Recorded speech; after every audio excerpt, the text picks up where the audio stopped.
Perkenalkan, nama saya Iman Jurnimana Baru, NPM 2114210389. Judul saya itu pembangkit daya.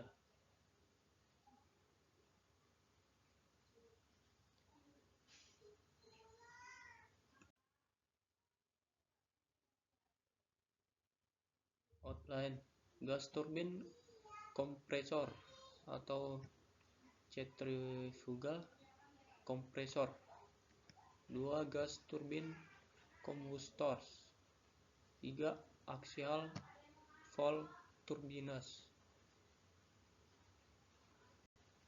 Gambar ada di bawah. Outline: proses turbin gas pada dasarnya terdiri dari 3 komponen utama, yaitu 1. Kompresor mengkompresi udara intake agar bertekanan tinggi. 2. Ruang pembakaran membakar bahan bakar sehingga menghasilkan gas yang bertekanan tinggi dan bertemperatur tinggi. 3. Turbin mengambil energi dari gas yang terbakar dari ruang pembakaran untuk memutarnya. Gas turbin kompresor atau centrifugal kompresor. Pada turbin gas diperlukan kompresor untuk menekan udara masuk ke ruang bakar. Tipe kompresor. Keuntungan centrifugal kompresor dibanding axial kompresor: menggunakan panjang yang lebih kecil bila dibandingkan dengan kompresor aksial yang ekuivalen. Tidak terlalu kehilangan performansi akibat terbentuknya endapan pada permukaan air. Channel ketiga bekerja di atmosfer yang terkontaminasi, lebih mudah dimanufaktur, dapat dioperasikan secara efisien di luar batas yang lebih lebar dari aliran massa pada segala kecepatan rotasi. Biasanya digunakan dalam unit power kecil karena isentropic efisiensi yang lebih tinggi dari aksial kompresor. Tidak dapat digunakan pada mesin yang kecil. Gas turbin kombustor. Pada kombustor temperaturnya akan meningkat, sedangkan pressure drop-nya akan turun. Pembakaran terjadi diupayakan pada kondisi stoikiometri, yakni sekitar 25-35%. Fuel akan dimasukkan ke dalam kombustor. Ada 3 bagian utama dari kombustor, yaitu 1. Recirculation zone, fuel sebagai penguap dan sebagian terbakar. 2. Burning zone, semua bahan bakar telah semuanya terbakar. Dilution zone, 1. Tempat transfer panas antara 2 udara dengan gas hasil pembakaran.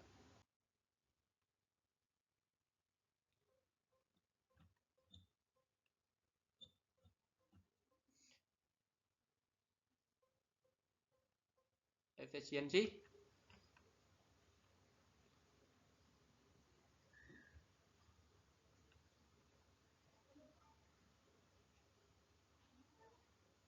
Di mana NS adalah efisiensi dari kombustor, MA adalah mass flow dari gas, MF adalah mass flow dari bahan bakar, A3 adalah entalpi gas yang meninggalkan kombustor, A2 adalah entalpi gas yang dimasukkan ke kombustor. Lower heating value atau LHV adalah nilai kalor dari bahan bakar. Kombustor Temperatur outlet dari kombustor.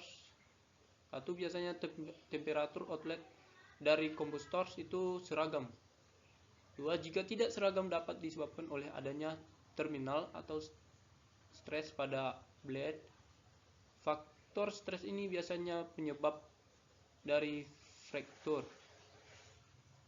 Faktor yang harus diminimalisir. Satu, temperatur gradient karena dapat menyebabkan bending atau melengkung dan retakan pada chamber. Carbon deposit karena dapat meningkatkan prosedur dan mengubah arah aliran. Smoke karena dapat berpengaruh pada pembuatan lingkungan. Combustion, setiap pembakaran pasti mempunyai 3 unsur utama, yakni heat, oksigen, dan flame, api. 2. Reaksi pembakaran.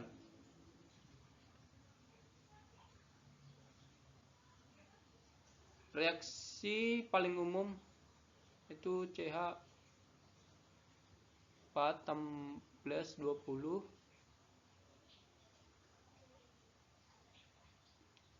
Jika kandungan nitrogen pada udara diikutsertakan. Formasi reaksi yang lain akibat adanya ensure nitrogen. Reaksi pembakaran untuk sulfur. Faktor-faktor pada desain combustion. Flame stabilization. Fuel yang keluar dari node akan membentuk aliran pusaran sehingga memungkinkan bergabung dengan udara yang ada di dalam kombuston sehingga siap untuk dilakukan pembakaran. 2. Penyebaran api disesuaikan dengan bentuk aliran yang terjadi pada aliran bahan bakar. Jika dilihat konsep pembakarannya sama seperti motor diesel, combustion dan dilution. Harus memperhatikan proses dalam combustion dan dilution zone karena dapat menimbulkan asap. Untuk mencegah asap, maka ekuivalen rasionya diupayakan di bawah 1,5. File cooling of liner. 1. Karena dapat mempengaruhi kekuatan dari materialnya. 2. Dapat menyebabkan fatigue.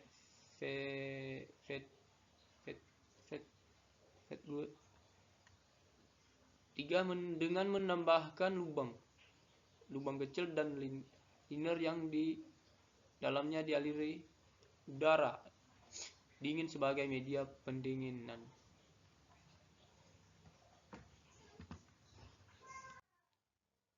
Faktor-faktor pada desain combustion itu full automation atau ignition, gas injection, wall cooling, combustor material, air pollution problem itu smoke, hidrokarbon dan karbon monoksida.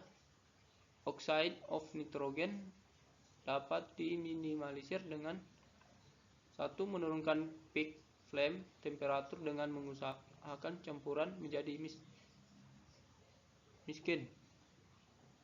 2. Menginjeksikan steam atau air untuk menurunkan temperatur pembakaran atau firing temperatur.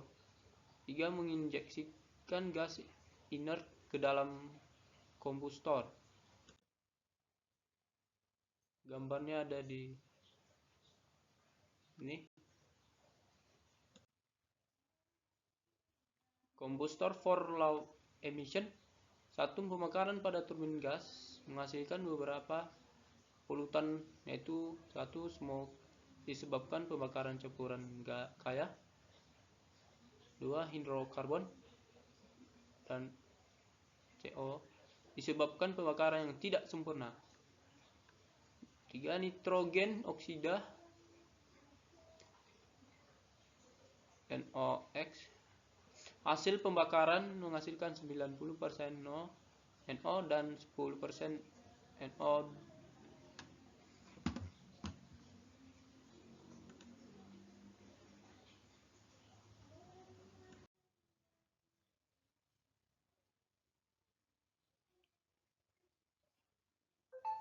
Combustors for low emission. Untuk menyelesaikan masalah emisi tersebut, maka cara yang dapat dilakukan yaitu 1.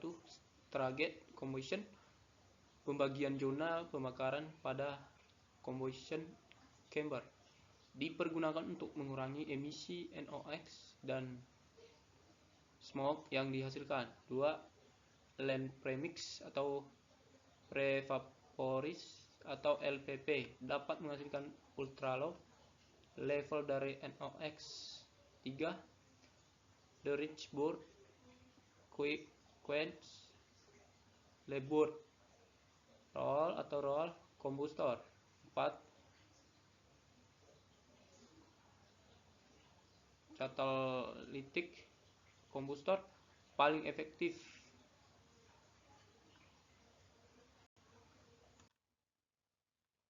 Combustor for low emission. 1. Staggered combustion, ruang bakar dibagi menjadi 2 zona. Zona 1 mempunyai zona persiapan campuran fuel, air, atau campuran yang dipakai yaitu campuran miskin.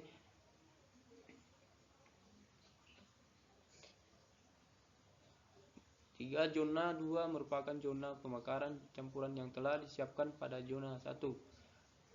Penggunaan campuran miskin ini untuk mengurangi kadar CO, dan NOx.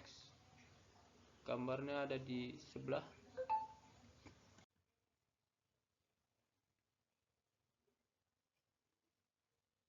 Land premix prevaporis atau LPP.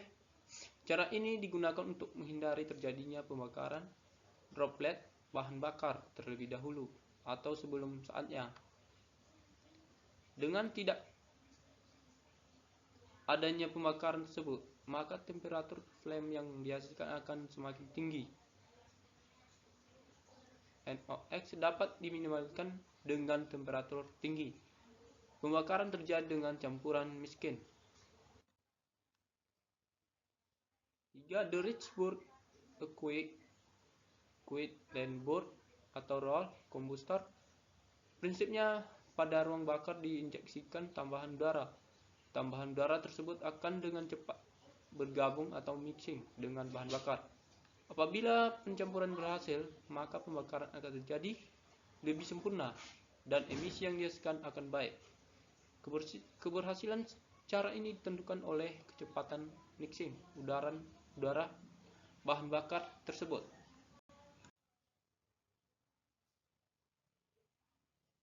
Catalytic combustor, campuran udara bahan bakar melewati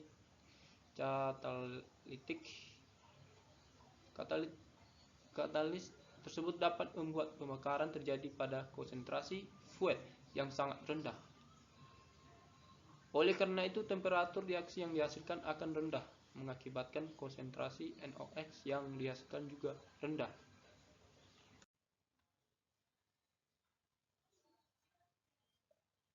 Axial flow turbines kebanyakan digunakan dalam aplikasi yang melibatkan fluida kompresibel. Dalam banyak penggunaan, efisiensi axial flow turbines lebih tinggi dibandingkan radial inflow turbine.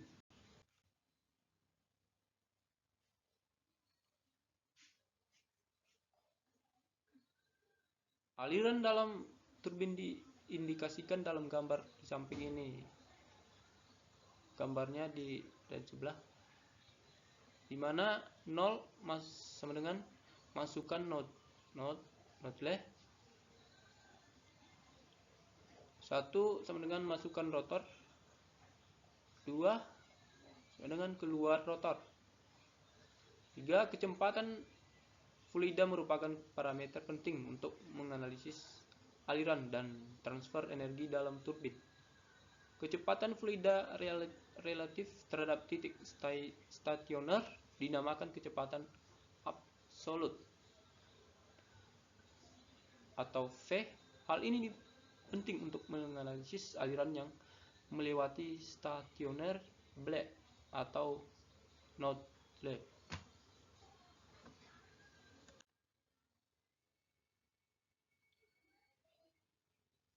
Degree of friction dalam axial flow turbinas mempunyai kecepatan axial konstan dan rotor dengan radius di bawah.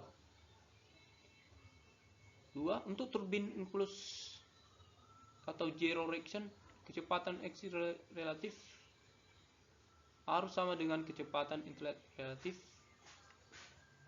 Degree of friction kebanyakan turbin adalah antara 0 dan 1. Turbin dengan negatif reaction tidak biasanya digunakan karena efisiensinya yang lebih rendah.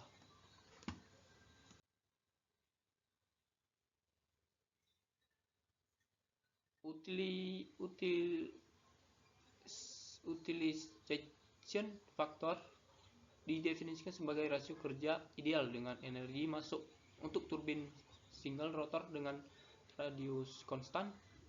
Utilization factor diberi sebagai berikut. Rumusnya ada di bawah.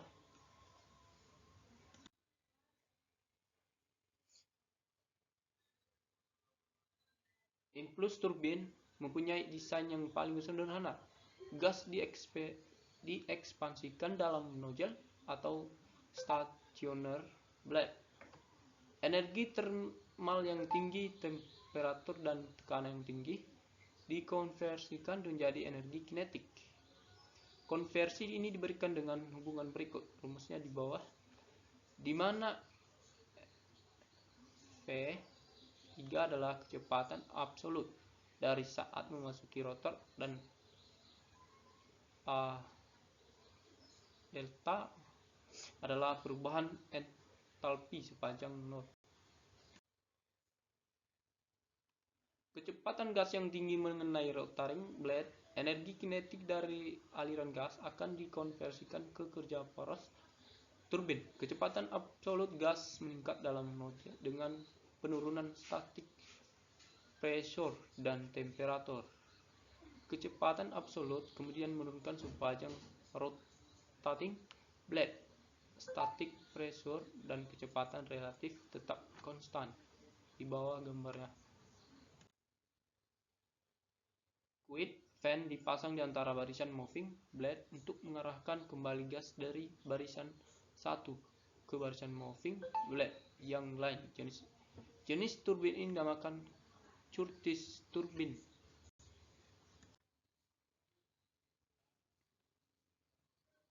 Pressure compound atau retort turbin adalah bentuk lain impulse turbin.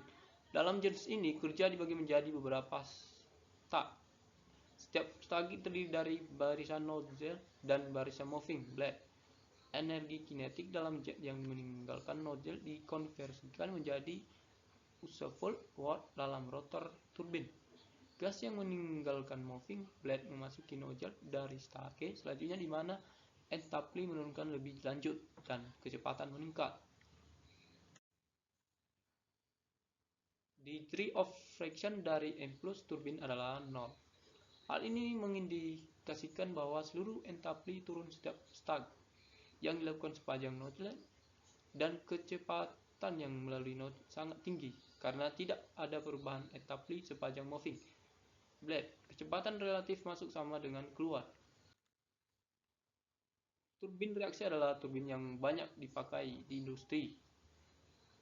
Node dan moving blade dari turbin ini berlaku sampai sebagai lanjutan nozzle. Oleh karena itu entap atau tekanan atau temperatur turun baik di fixed dan moving blade. Kecepatan dalam turbin reaksi biasanya jauh lebih rendah dibandingkan turbin impulse dan kecepatan relatif memasuki blade hampir aksial. 2. Turbin reaksi biasanya mempunyai efisiensi yang lebih tinggi dari impulse turbin. Bagaimanapun juga, banyaknya kerja yang dihasilkan impulse turbin lebih besar daripada turbin reaksi. Temperatur inlet meningkat, spesifik power naik, efisiensi naik. Kedua, kenaikan temperatur menjadi mungkin karena kemajuan di bidang metalurgi dan penggunaan teknik pendinginan dari turbin blade yang juga semakin maju. 3. Udara untuk membandingkan diambil dari kompresor discharge dialirkan ke rotor, stator, dan bagian mesin lain yang membutuhkan pendinginan.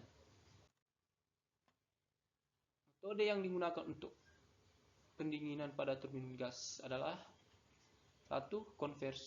Convection cooling, 2. Impingement cooling, 3.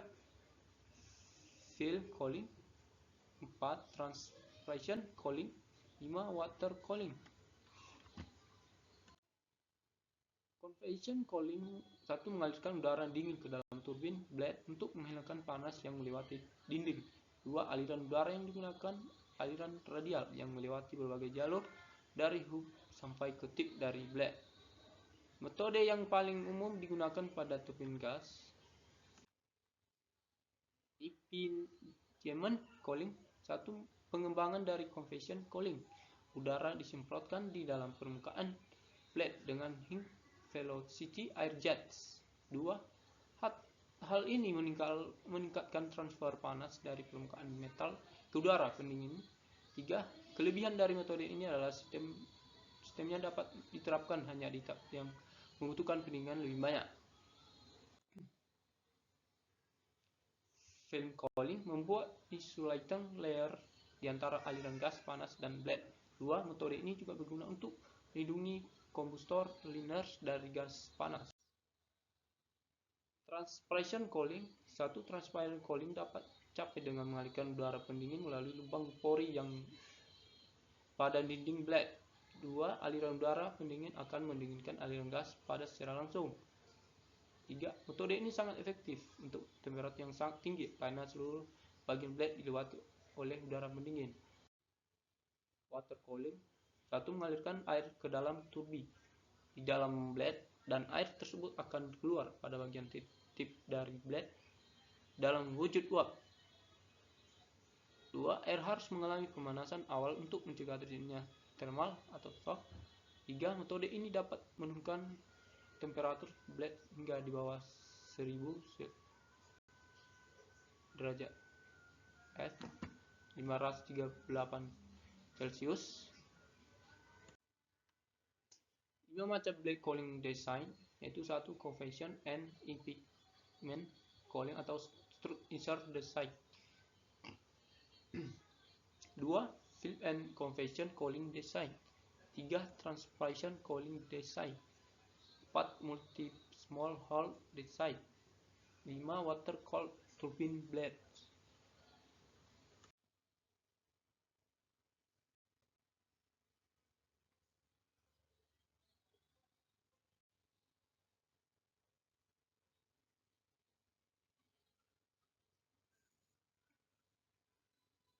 Fill and convection cooling design. Bagian ini mengkoordinasikan secara convection. 2. Bagian leading edge menggunakan convection dan film cooling. Udara pendingin dimasukkan pada 3 port dari dasar blade. Udara mengalir dari naik dan turun melalui vertical channels dan akhirnya melewati lubang kecil pada leading edge. Udara akan mengenai permukaan bagian dalam leading edge dan melewati lubang untuk membuat film cooling. Udara akan melalui slot untuk mendinginkan trailing dengan convection.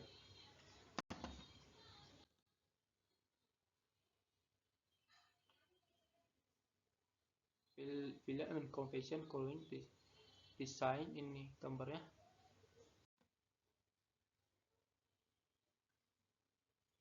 Transpiration cooling design. Blade memiliki strut dengan sel berpori. 2. Udara pendingin masuk ke dalam blade melalui centra plenum dari strut yang memiliki diameter permukaan lubang berbeda-beda.